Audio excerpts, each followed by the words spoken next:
I bought this right here from Goodwill for $1. I'm not exactly sure what it's supposed to bake, but I'm going to tear it apart. Hopefully the heating element will be able to be used to make a soldering pot. I'm going to try it out. After opening it up, this is the type of heating element it is. Like what would be on an oven pretty much. And there's two of them for the top half and the lower half.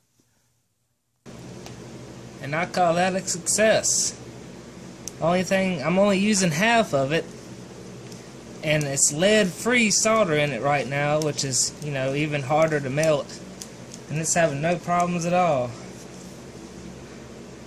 I don't use this solder for anything, and it was given to me.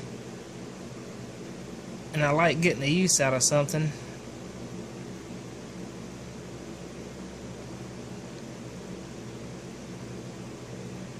The solder that's in there now, I melted while I was testing it before I kind of reassembled it. I just turned it on a couple minutes ago. It's already able to melt that, no problem, but it's still heating up.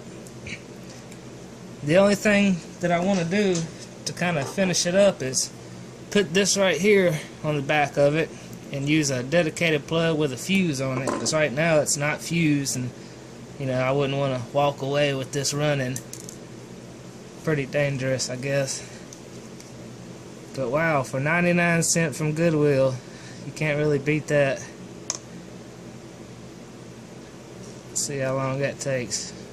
Oh man, no problem at all. And this is lead-free solder, so this is awesome. I finally get a use out of this solder, because I hate this stuff. Well, there you go. Another way to recycle from Goodwill. Thanks for watching.